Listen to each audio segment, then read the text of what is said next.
Kanpai minasan. Welcome to Learn Japanese Pod with me, My glass Alex. of water or cup. Yeah. Yeah. So it's me, Alex, and Niko from Nihongo Shark. Nihongo Shark. And this is our first experimental Fun Friday video podcast. Yeah, and Niko from NihongoShark.com, go check it out now, has very kindly decided to appear with me on this video and maybe say silly things. But if you don't know, Learn Japanese Pod Fun Friday video. Fun Friday is when we kind of put away our textbooks and just talk about random stuff to do with Japan, studying Japanese, and anything else that happens to float into our heads. So, Niko, how's it going? Yeah, it's going well. Awesome. Just chilling at home. Cool. Are you drinking 7-Eleven coffee? I'm drinking this stuff. I love it. Hang on, let me show you.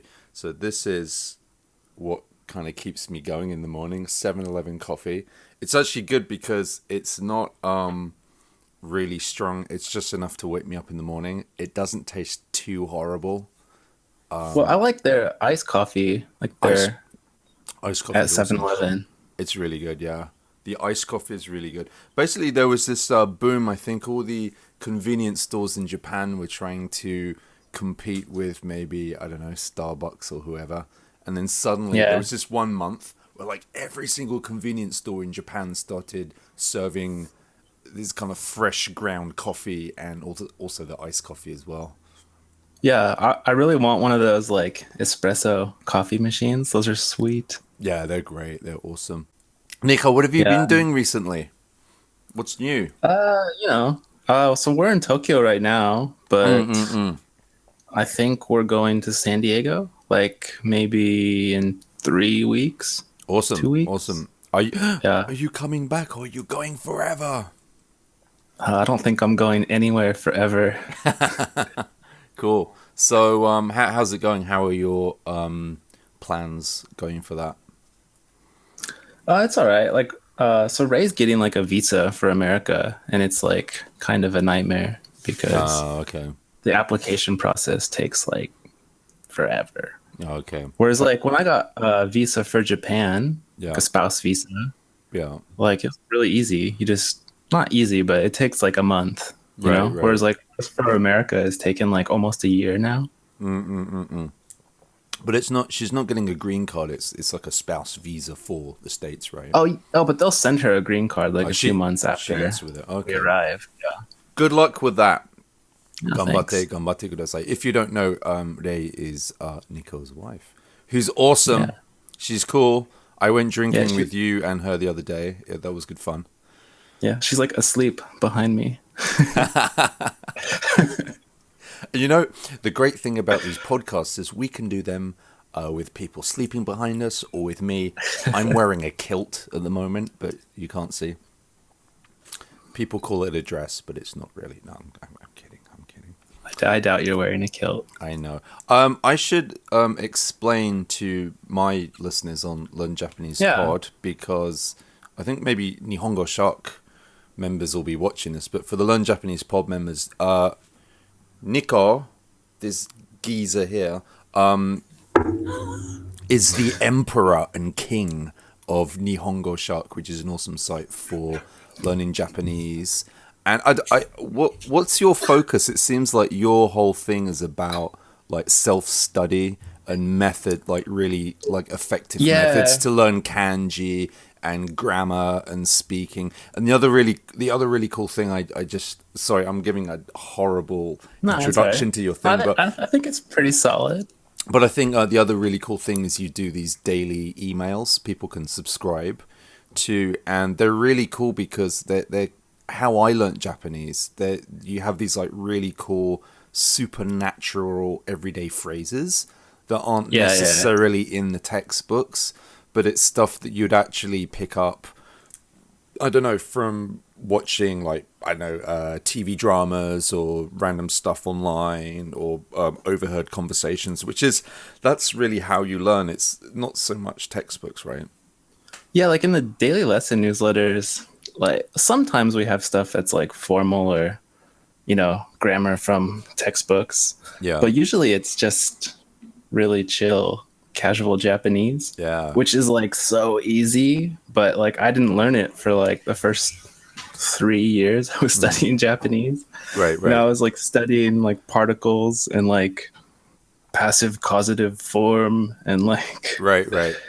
all this ridiculous stuff, and then it's so yeah, you can see like hello, Ray. But like yeah, it's casual spoken Japanese is so easy, I think. Yeah, I think so. I think obviously there are like random phrases that you just have to learn, but the more you learn, the more you see patterns start to emerge, right? Yeah, I mean, just because something is like easy doesn't mean you will magically know it without studying. Yeah, right. But I mean, like once you really get into it, it's like such simple constructions can form so many interesting phrases. But yeah, like initially my site was just study methods for Japanese. It was just, I was like obsessed with building a system for my own studies for Japanese. Right. Because I mean, when I was first building that site, I was in California. Yeah. And like, working like at a restaurant, studying like in my car on my breaks between work. That's cool. And I felt like, this way that I'm studying sucks. Right. But it's interesting. It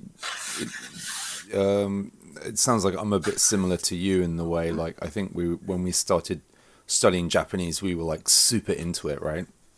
And we really, really wanted to learn. And we were slightly obsessed to a slightly scary degree.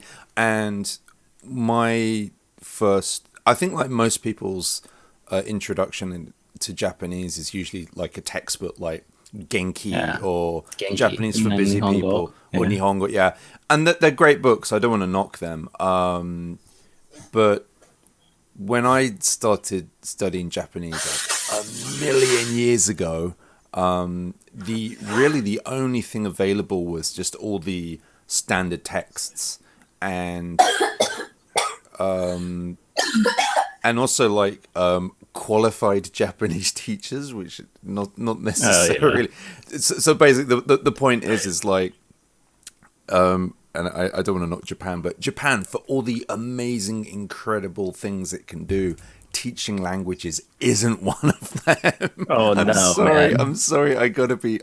Actually, learning languages. Or learning languages. Like I should say, like, if you want to come to Japan, there are some really good language schools here in Tokyo or across Japan. I'm not saying there aren't good schools. I'm not saying there aren't good textbooks, but definitely, like back in the day, it was very, very traditional. It was almost like learning Latin. I used to learn Latin in school, and it was just all like translating. Which is great if you want to be a translator, but it's useless if you want to speak it. So so the great thing is like I think you're the what's the word? You're at the forefront of the wave of this new digital era, learning languages. So it's really cool what you've done. Oh, thanks, man. But I know the daily lessons was more like I started that on a whim, like around Christmas. Cool. I kind of just emailed my subscribers and I was like, hey, this is a lesson. Do you guys want like lessons? And they were like, hell yeah. Yeah. And they were like, yeah, I want daily lessons. I mean, not everyone. A lot of people were like, no, don't send me emails. And so yeah. I think there were I think there were a lot of different learners. Just so I make podcasts, and with the podcasts, I add the PDF show notes. And if I got like a certain number of downloads for the podcast, I would actually get more downloads for the PDFs. And it was like a big mystery. It was like, do people have like,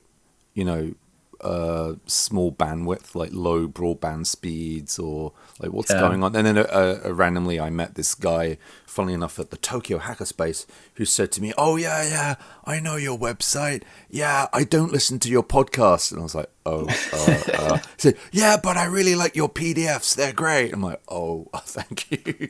So I think there's some people who they'd rather just kind of read a piece of text. Yeah. Other people would rather watch a video. Other people rather listen to the podcasts. So I think we all learn differently. Yeah, I know. Like for me, part of the reading stuff for me is just that a lot of the time I'm like in a place where I can't use audio. Yeah, right, Like, right. you know, like if you're on like, I don't know, a 10-minute break at work, Right. like you don't really want to put on headphones.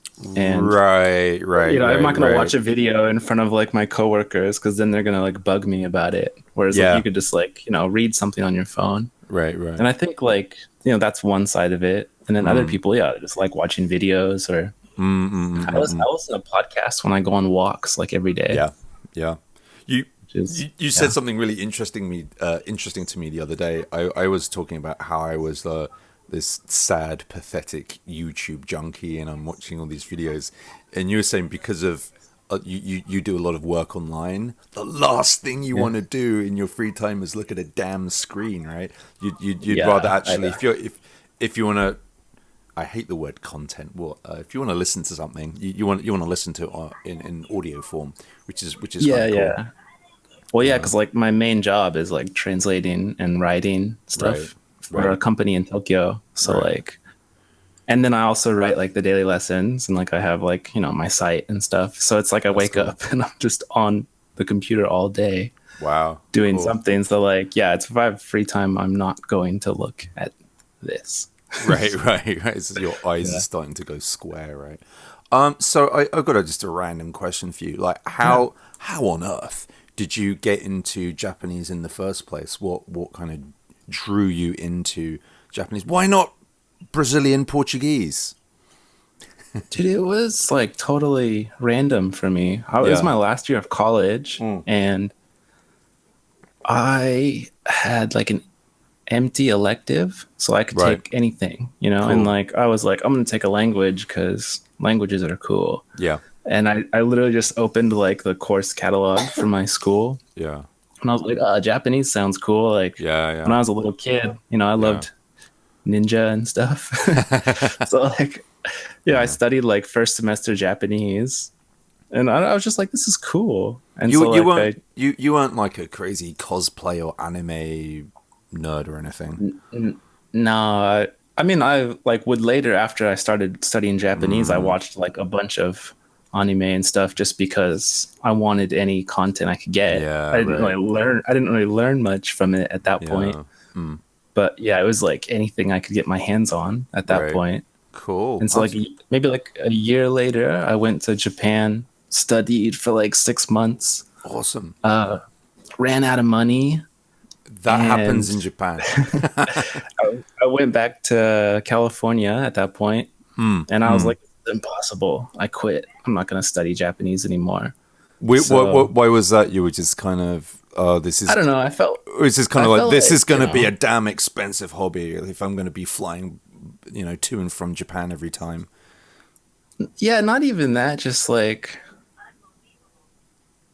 I didn't want to like be kind of good at Japanese. Like I wanted to really crush good at Japanese. Yeah, and like I just didn't think I could do it. Like I thought like with why not? Why not? What was your biggest I mean obviously it was a mental block, but what was that? Yeah. What was that block? I think there was a number of things, but like one was like I felt like I had no way to live in Japan. Right, and like, right. Because I ran out of money and I went home and it was like, I gotta get a job and get out of my parents' house. Yeah, right. Like so, I was like, I need to stop, pretending I'm gonna just like be a kid in school my whole life and lose all my money. So this was kind of like after this was coming up to the end of your degree, right? Your undergraduate degree. This was after I graduated. Like I graduated, and like right when I graduated was when I went to Japan for like 6 months. Oh, cool. So you just graduated from university. You're in that, what am I going to do with my life kind of phase. And then Japan was cool. You got there. Then you got slapped in the face by reality, which is like, yes, welcome to Japan. Now empty your wallet, sir. Okay. So then, I think I was just being like a baby, I was like, I felt like I had no confidence in my ability to learn a language. Right. everyone says it's like impossible, and Right. I guess I kind of bought into it. And then, but then like fast forward 2 years, Right. and it's like, I still really want to learn Japanese. Cool. And so like, I started like studying again, like seriously. And that was like when I was working, and was that by studied on the yourself? side. Sorry, was that by yourself? Totally alone. Like after the 6 months in Japan, I've never had a Japanese teacher since then. Wow. So like and that's when I was getting really onto this, like, what is an effective study method? Great. How can I learn things without forgetting them all the time? Right. And like there's so many possible approaches to doing that. But sure. So, I built like my personal study system, which was much less effective than the ones that I use now. But still it was better. And like so you were testing different stuff out, obviously. It's not like you're going to find the perfect study system right from the get-go. You had to experiment with different stuff and and there's no such thing as the perfect study system anyways, because a lot of people hate, if I'm like, this product is really cool, I use this and I learned so much, and someone else is like, I don't like that. I hate that stuff. It's like, that's cool. But I just started studying on the side while I was working. Got a job teaching English in Japan. Quit my job in America. Great. Sold my car to pay for my first couple months in Japan. What car was that? What did you drive? It was like a Nissan Sentra. Cool. It was a nice little car, but cool. I sold that, and it paid for like my runway in Japan until cool. I started teaching English, and I just studied on the side, like before work every day. I studied a bit. And I mean, while I was teaching English, I was working at night, so okay. So you could study in the morning. Okay. Like there's no way I could have studied after work. I got home at like 11:30 at night every night, or at 11. But I just kept doing that. Did language exchanges. I went to international parties. I spoke to coworkers that were really bad at English. Just maintained that for like 2 years, and at that point, that was after about 2 years of doing that, I'd passed JLPT N1. I was chilling. Wow. I mean, like I'd been studying like a crazy man. We had like the year and a half, and then I quit like 2 years. Damn. I was going to say, damn, I'm going to have to go for the N1. I've got the N2, but I'm going to have to go to the N1. But you passed N2 like forever ago, right? Yeah, it's coming up to 15 years ago now. I would imagine that you could pass N1. Maybe. I'd actually like to take it, because I think now I've like recently I haven't been hitting the books hard, but I've just been slowly absorbing through a process of osmosis. So just slowly building up, just through work and like dealing with people here.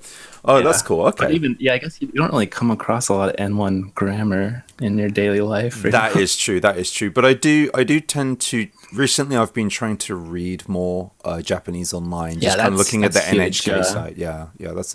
That's cool. So, from what I've seen, you've got your daily emails, which are great, and then I also saw your Japan super hacking course. Which is really awesome. So basically, I should tell my listeners, Niko sent that to me the other day just to have a test drive, and it's really awesome because what it is it's really what we've been talking about. It's a system to teach you how to study Japanese for yourself. So it's like methods of learning vocabulary, methods of learning kanji, methods of understanding the grammar, and there's like a million tips, and it's just like a super long course with all these units. It's really, really cool. I mean, and like there's also like a free version that's much smaller. So like cool. You don't have to go buy something. Buy the whole thing. There's a little taster one too that you can. I will put links here. So just go have a look at the free things. See if it's what you're interested. See if it's your cup of tea. But I was just going to say just one quick comment. I was going to say when I started studying Japanese a million years ago. And obviously there were a million textbooks and there were good teachers, but there wasn't any of this kind of independent online any kind of independent online resources. So, stuff like Nihongo Shark or Learn Japanese Pod or stuff like that. And I wish I had had something like that, because the great thing about like what's happening with the interwebs these days is there's a million websites out there for studying Japanese, and they all have slightly different kind of takes on how to study Japanese. And I think have it go online and see what's out there. It could be tofugu.com, Japanese Pod 101, Nihongo Shark, and then from that you can really almost kind of tailor your own study method, which is what it's about. Anyway, sorry, I didn't mean to interrupt you, but oh no, yeah, definitely. And I think like it depends on the person. My big thing is like maintain your progress. Yeah. So like, right. Like, because I was doing this thing when I first started. It's like you buy this book and like I read it a bunch and study it. Yeah. And then and then I don't for like however many weeks or months. Or maybe I just go like study something else. Yeah. And meanwhile, I built up this knowledge in this book. Now I go do this. Yeah. And I'm doing this, and it's like, disappearing. Right. So like, for me now, it's always like if I learn something, I don't want to forget it, and that's my huge thing. It's like, I get up to here, even if I'm doing this, it's like, you just keep maintaining it, right? And you can do that. I mean, there are a million tools. Like one of the things you use, or one thing we use, is Anki, the app Anki. Which, if you don't know what that is, just do a Google search for Anki study app or whatever. And basically, it's just an app that allows you to create your own word lists. And it basically it uses a spaced repetition system or something. In layman's terms, all it does is it tests you more on the words you're not as good at. And tests intelligent flashcards, right? Intelligent flashcards. And it tests you less on the words that you find easy to remember, you find easy to recall. So it's quite an efficient system. It's not perfect. It's sometimes a bit fiddly to use. Some people, it's a bit of a kind of a controversial app, but generally speaking, it's pretty popular. I like it. I love it. And I use it for studying all kinds of things, not only Japanese. Yeah. I think there's a slight learning curve to Anki. Yeah. I mean, my advice is once you buy the app, and if you want to learn kanji or you want to learn vocabulary for, say, one of the JLPT exams, just download one of the word lists that someone's already made, and then you don't have to mess around with settings. And the word lists are called decks, which is slightly confusing, but kind of makes sense because I suppose it's like a flashcard deck. It's a flashcard deck. It's a deck of cards, right? But it's online and it's digital and it's not. Anyway, don't get me started. Yeah, actually, if you look on my free course, I recommend good ones that are free. Yeah, so you can just click on those and you can download them, and those are lists that people have put up on the interwebs for free, which is really cool. Awesome. Yeah, nice. So if you look at, did I have like? I think my Anki deck has like, not all my Anki decks together probably have like around 25,000 cards. Yeah, I know, right? It's ridiculous. As they say in Japanese, shock. Yeah, my Japanese one's probably like, I don't know, 20,000 or 19,000 or something. Because the thing is if you'll say, for example, you're learning like the Joyo kanji, which is 2,300 and something, right? There are all the combinations of that which go up into the tens of thousands, right? It's like learning a language, right? For basic literacy. Yeah, I don't know. Kanji is like this big ordeal when you're starting Japanese, and like for a lot of people for years after they start studying. But like, I think when you get to like even like high N2 level, like if you're like acing N2 or you're like N1, like you don't even care about kanji anymore, right? Yeah. It's not. It's their letters, to like after a while.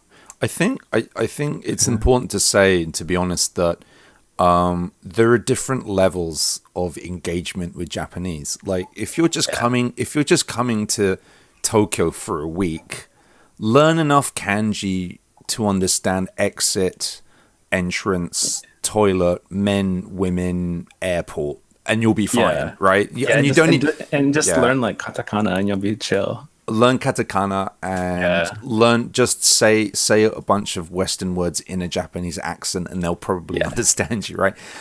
So that's like one level of engagement, and then there's like, I want to come to Japan and become a simultaneous interpreter. Well, then you're gonna have to learn all the kanji. So if you're kind of on the higher end of craziness like us, it's interesting what you said. Like when I did the N2, the kanji was a breeze. I aced the kanji. I got like 98% or something crazy that. Because I think kanji is hard work, but it's not complex. It's not like rocket science. There's a list of them, like it's a list that, and you just learn it, and you can use mnemonics or some kind of a creative imagery to remember them or whatever, right? But I had a lot more trouble, as my girlfriend would attest to, listening. Like my listening was horrible, and so the first time I took it a bazillion years ago, I failed on the listening, and then I did like 6 months, or actually more like a year of just like JLPT listening CDs, and then and the next year I like aced everything. So my listening was just horrible. Kanji was never a problem for me. Well, listening was always my highest score. I don't know why. Well, you listen, Niko. I guess, I'm a good listener. You're a good listener. So hey, we should probably wrap this up. But I just from your story, it sounds really interesting. Sorry, one more time. You just kind of cut out for a second. Oh, sorry. So just to wrap up, your story is really interesting, because I think if there's anyone else out there who started learning Japanese but they hit a wall and they'd maybe lost confidence, or they don't know what to study next, it sounds like you would be a very good inspiration for that. There was light at the end of the tunnel. You got to the other side. So it was, I guess, it was just your passion for studying Japanese that got you through, right? Yeah, and then like I think part of it is feeling like people encourage the idea that it's impossible. Right. And I think even like people who are really good at Japanese tend to perhaps value the hard work they put in. And as a result, I think as a result they want to show that it's really hard. Maybe? Yeah, because it makes them look. Yeah, no, it makes them look cooler. If like, I learned a bazillion kanji. So right. Yeah, and like that happens on my site too. Is like, we have like one option for how to learn kanji meanings. Yeah. And for some people, it works really well. Like people that are really serious about studying, they'll like learn the meanings of all the 2,000 plus Joyo kanji in like less than 3 months, Cool. Wow. And so like, but then like you do that and like, you're so excited, you go on like, we have like a chat community, or like, you go on like a page on like Reddit or something. Yeah. And you're like, I learned all the kanji in like 85 days or something crazy. Right. But I think for some people reading that's really discouraging. Yeah. Because it just seems like a crazy goal. Right? Well, like I've been studying Japanese like 2 years and like I suck at kanji. Right. So then you just feel like stupid, but like, right. When, sometimes I get emails from someone that'll be like, I used either the system that I mentioned or like their own version of it. Yeah. And I learned all the kanji and it took me like 1,000 days or something. And I think that's like incredible, like way more than 80 something days. Because like, dude, when's the last time that you did anything like consistently for 1,000 days? Yeah. And so like I think the language is not the problem. The problem is, building systems and organizing your life and maintaining motivation. Right. And knowing that there is a light at the end of the tunnel. Yeah. I think that's what it's about. It's all about organization, and like your site is really well. It's really, really well organized, and it shows some really good examples of what's the word, like consistent learning systems that are sustainable for a long time. Because one of the biggest things about language, well, I suppose learning anything is, the initial interest curve. So you go crazy, you buy 20 books, you study for 10 hours a day, and then like a month later you're like, I'm done. Where actually it would be much more effective just to study, like, say, 10 minutes, only 5 or 10 minutes a day, but for a really, really long time. Obviously doing intensive study periods does work. It's really good. It's really helpful. Yeah. It's really it gives you kind of a nice boost, a nice kick. But with anything, I play guitar. I'm always telling my guitar students, you have to practice every day. Why do I have to keep saying this? But yeah, awesome. So hey, listen, I'm gonna wrap it up now. But everyone, check out this awesome guy's site, nihongoshark.com. I will put some links down below. Go check out his stuff. Go get his free newsletter. It's hilarious. It's educational. And it will teach you Japanese. It's really good. Hey, let's like teach a word or something also. Oh yeah, okay. So I don't want to ever put out anything that does not teach Japanese because it's a waste of time that way.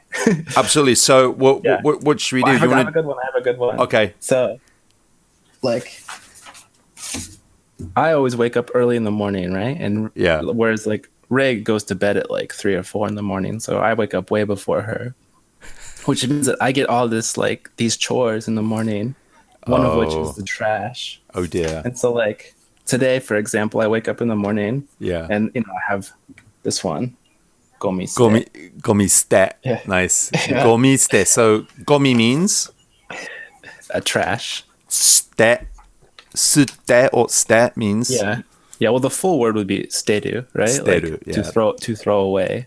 Yeah. But gomiste just means you need to throw out the trash this morning, Niko. Because they have the horrible trash system in Japan where you have to take your trash out at like 7:30 in the morning. Yeah. I wrote an article on, was it 10 ways to really annoy Japanese people, and one of them is not separating your garbage properly. Oh yeah, so that's like the worst. Yeah. Oh, God, it's such a pain. But so gomiste. Throw out the trash. She's got you well trained, man. She's got you well trained. I guess so. She's like, I'm gonna go out drinking till 4 a.m.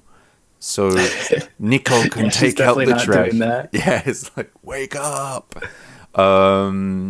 Yeah, awesome. That's a really good phrase. So just a quick word about garbage separation. So in Japan, they have this very elaborate system for separating trash, garbage, rubbish, if you're from the UK, into various piles of stuff. So one would be like plastic, another one would be burnable, non-burnable. But the thing is the way you separate trash in Japan completely depends on where you live. And so you might have a city, and then cities are divided into what's called ku, or wards. And so each ward has a different method of doing it. So if you're different days for different garbage too, and different days to get, so like on Monday you have to put out your unburnable, Tuesday is your burnable, and then every third Wednesday with a full moon you have to put out your firstborn child and your dead battle robots or whatever, so it's very random. And so I have a great hack for this, but it does include moving house. So I live in an apartment building which has a common garbage area. That's how you do it, because the building manager does it all for you. So he's got these bins for like burnable, non-burnable, yada yada yada. So that's how you do it. But yeah, it's a pain in the neck, to put it. Yeah, it's not fun to like wake up in the morning at 7:30 and I'm like, and then I look at this sheet and I'm like, oh, it's garbage day. And it's like, oh no, So I have today is like rusty lightsaber garbage day. It's like, oh, where's my? Oh, it's a real pain. Gomi bunbetsu, right? Is it bunbetsu? Yeah, it would be separate. Bunbetsu. So that means rubbish separate. separate. Yeah. Or you could say, here's another word, gomi bunbetsu de mendokusai. Or you could say also, gomi ste mendokusai. It's a hassle to throw out garbage. Yeah, and burnable garbage, right, is moeru gomi. Moeru gomi, yeah. Oh yeah. Moeru gomi. You have to know the kanji, but it's really useful at kombini, right? They have like moeru gomi and moenai gomi, which is unburnable, I guess. Yeah, and then they'll have like, And speaking of which, you know how they say like pet bottles here? Oh yeah. I couldn't for the longest time. I couldn't work out what the hell they were talking about. Is that for polyurethane? Is that what that means? It's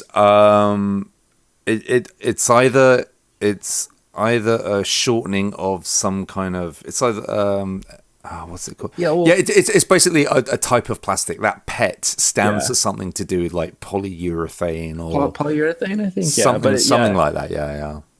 And so those are the PET bottles, right? In Japanese, bottle. Yeah. So those are like PET bottles. I'm like, why does everyone have like bottles as pets? I totally didn't understand that. Yeah. So the garbage. I'll put a link to my article about how to annoy Japanese people. It's actually really an article about how to make Japanese people very happy with your wonderful cultural sensitivity. That's what I really meant. But yeah, very nice. Yeah, very nice. Awesome, man. So gomi ste, gomi bunbetsu, gomi mendokusai, moeru gomi, moenai gomi. Yeah, useful stuff. Cool. Arigato, sir. Peace, man. Awesome speaking to you. Go check out Niko's website at nihongoshark.com. Check me out at learnjapanesepod.com. Oh, do you have a Twitter account? Do you tweet? I have a Twitter account. I never go on. You never use it? Okay, cool. No worries. Maybe I should. Yeah. And I've got a Twitter account. I don't know, how long is Twitter going to be around for? Mine is simply Japanese Podcast. And that's it. Send me an email at info@learnjapanesepod.com. Or do you have an email you want people to? Yeah, you can email me at Niko, Niko, at nihongoshark.com. So NIHONGO shark.com. How do you spell No, I'm kidding. Hey, awesome. It was really great. Hey, you want to do this again? I think this is really good fun. For sure. Let's do it again. So maybe next week, let's meet. Let's do this again. Cool. Sounds good. Mata ne. All right. See you, man. Bye.